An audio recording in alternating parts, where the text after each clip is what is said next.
Bonjour à tous, on se retrouve aujourd'hui pour une nouvelle vidéo, donc cette fois-ci de géométrie. C'est un problème qui est donc l'exercice 2 du test de la POFM du 28 mars 2018.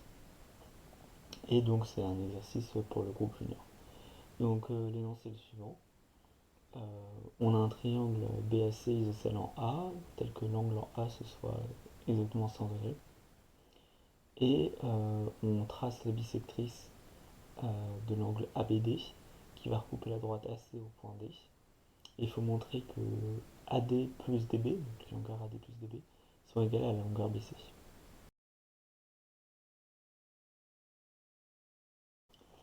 Donc je vais maintenant passer à la solution de cet exercice. C'est un exercice qui n'est pas forcément très compliqué, hein, c'est pas partie des exercices les plus durs. Euh, donc on va essayer de résoudre cette chose-là, et donc quand on doit montrer des inégalités de longueur, des égalités de longueur dans un exercice de géométrie, souvent ce qui est intéressant c'est de reporter les longueurs et de voir où est-ce qu'elles apparaissent de manière plus ou moins naturelle. Bon, déjà on va commencer par une chose donc très simple. On va poser ici un angle de 20 degrés et ici aussi un angle de 20 degrés. Donc on peut calculer aussi l'angle ACB, donc je pense, qui est donc de 40 degrés. Et on peut calculer aussi que l'angle donc ADB du coup va être de 60 degrés. Donc ça c'est ce qu'on a sur la figure au départ et c'est des angles qui a priori vont nous servir. Donc par exemple donc l'angle donc BDC on peut le retrouver comme étant du coup 120 degrés.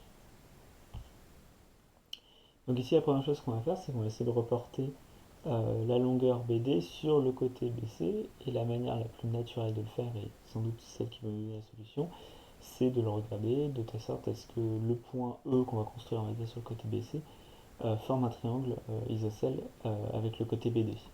Donc si par exemple je place E de telle sorte à ce que BD égale BE, dans ce cas-là on devrait avoir un triangle isocèle BDE.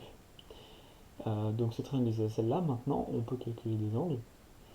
Donc par exemple on peut calculer l'angle l'angle BDE, donc on a un triangle isocèle, donc l'angle BDE et l'angle BED, c'est le même angle, enfin c'est leur d'angle, et ils valent tous les deux 80 degrés.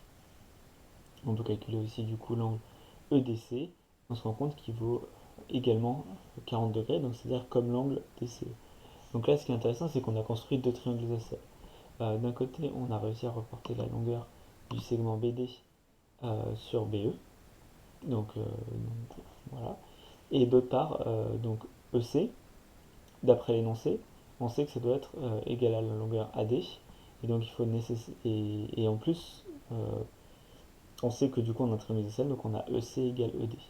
Et donc maintenant ce qu'on veut démontrer, et ce qu'il nous reste à démontrer, c'est que la longueur ED est la même chose que la longueur AD. Donc là pour ça, on va le faire d'une jolie manière de le faire. C'est de remarquer qu'ici on a une bisectrice, donc on a utilisé plusieurs fois les angles et les calculs d'angles possibles pour obtenir un triangle isocèle sur le triangle DEC, mais là on va utiliser le fait que c'est une bisectrice, et on va utiliser le fait ici que les 4 points sont cocycliques.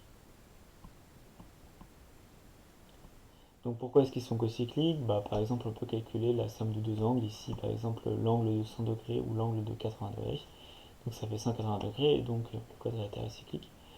Et il se trouve que du coup dès l'intersection de la bisectrice de ABE avec le cercle circonscrit à ABE, et donc c'est le pôle sud.